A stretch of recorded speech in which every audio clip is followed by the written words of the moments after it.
ख़वातीन और हज़रात, बाज़ अहबाब कमेंट्स में ये लिखते हैं कि हमें कोई अच्छी खबर जो है वो सुनने को नहीं मिलती, लेकिन आज के व्लॉग में स्वीडन की इमिग्रेशन के हवाले से बहुत अच्छी खबर है और उसकी तफसील मैं आपकी खिदमत में रखता हूँ। स्टॉकहोम स्वीडन से आरिफ कसाना की जानब से सलाम कबूल कीजिए। और मैं उन तमाम अहबाब का शुक्रिया अदा करता हूँ जो बाज़ अहम अमूर के बारे में जो है वो अपनी तवज्जो मेरी मबजूल करवाते हैं, अपनी राय देते हैं और बाज़ औक़ात जो है वो इस हवाले से जो है वो मुझे आगाह करते हैं, जिनमें जनाब गज़ाल मेहंदी साहब हैं, वामिकुल हक साहब हैं, सलमान नकवी साहब हैं और दूसरे बहुत से अहबाब हैं। और आप अहबाब से ये भी गुजारिश है कि अगर आपने इस चैनल को सब्सक्राइब नहीं किया तो प्लीज़ ज़रूर कीजिए, ताकि जो 20,000 तक का एक माइलस्टोन है वो वहाँ तक पहुँचा जा सके। तो चलते हैं जनाब, आज की अच्छी खबर स्वीडन की इमिग्रेशन के हवाले से अच्छी खबर ये है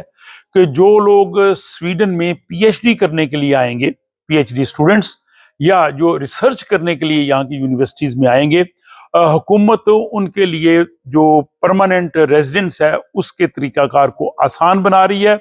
और रिसर्चर्स जो है वो स्वीडन में 3 साल रहने के बाद परमानेंट रेजिडेंस ले सकेंगे। इस हवाले से हुकूमती इंक्वायरी कमेटी जो है उसने अपनी सिफारिशात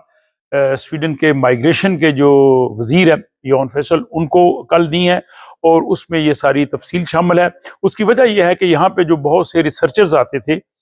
बाज़ औक़ात उन्हें इंटरनेशनल कॉन्फ्रेंसेस के लिए मुख्तलिफ मुल्कों में जाना पड़ता था, लेकिन जब उनके रेजिडेंस परमिट का मामला होता था वो ट्रैवल नहीं कर सकते थे, वो मुख्तलिफ मुल्कों में जाके कॉन्फ्रेंसेस में, सेमिनार्स में शिरकत नहीं कर सकते थे, अपने पेपर वहाँ प्रेजेंट नहीं कर सकते थे। इस तरह से उनका जो तालीमी और तहकीकी मैदान में जो काम है वो बहुत नुकसान होता था। दूसरा, फिर वो लोग अपने मुस्तकबिल के हवाले से परेशान होते थे कि क्या उन्हें स्वीडन में रहना चाहिए या नहीं रहना चाहिए। तो इस हवाले से जो हुकूमती कमेटी काम कर रही थी उसका ये कहना है कि स्वीडन को जो है वो रिसर्चर्स के लिए और जो आला तालीम याफ्ता लोग हैं उनके लिए अट्रैक्टिव बनाया जाए ताकि वो स्वीडन में आएँ, यहाँ की यूनिवर्सिटीज़ में काम करें, यहाँ रिसर्च में काम करें। और इसी गरज से ये जो इंक्वायरी कमेटी हुकूमत ने बनाई हुई थी वो अपनी तजावीज़ जो है वो हुकूमत तक लेके आई है और जिसमें ये कहा गया है कि जो लोग 3 साल यहाँ पे रहें, रिसर्चर्स हों,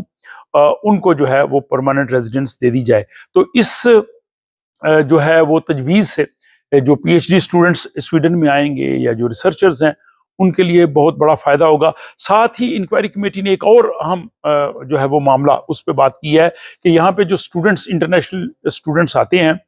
वो जितना मर्जी काम चाहे कर सकते हैं। इस हवाले से आपको याद होगा हाल ही में जो स्वीडन की एडिटर जनरल है उन्होंने जो रिपोर्ट बनाई थी, वो व्लॉग्स मैंने आपको पेश किए जिसमें ये कहा गया था कि यहाँ बाकी मुल्कों में किसी मुल्क में 30 घंटे या 20 घंटे काम की इजाज़त है, लेकिन स्वीडन में जितना मर्जी वो काम कर सकते हैं, जिससे उनकी स्टडीज़ जो है वो मुतासर होती है। फिर वो अपने रेजिडेंस परमिट को जो है वो दूसरे कामों के लिए भी इस्तेमाल करते हैं। तो कमेटी ने 2 तजावीज़ उनके हवाले से भी रखी हैं। एक तो ये कि वो हफ्ते में 15 घंटे से ज़्यादा काम ना कर सकें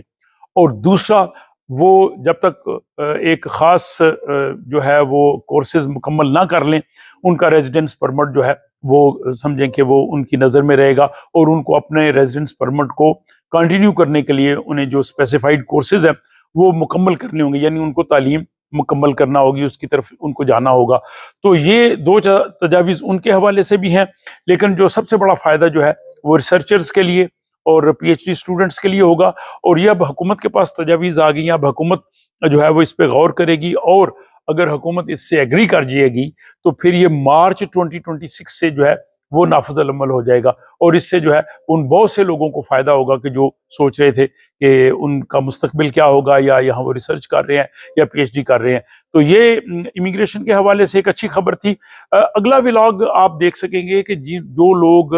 यहाँ पे वर्क परमिट के लिए अप्लाई करते हैं वो कहते हैं जी बड़ी देर लगती है, हमें जवाब नहीं आता। तो उस हवाले से यहाँ माइग्रेशन बोर्ड के हुकाम से कुछ मीडिया के लोगों ने जो है वो इंटरव्यूज़ किए हैं, उन सब का खुलासा मैं आपको एक व्लॉग में ये बताऊंगा कि किस तरह से आप अपने वर्क परमिट की एप्लीकेशन दें ताकि आपको जल्द अज जल्द जवाब मिल सके। तो उसके लिए आप इस चैनल को देखते रहिए और अगर आपने सब्सक्राइब नहीं किया तो प्लीज़ ज़रूर कीजिए। मुलाकात होती है अगले व्लॉग में।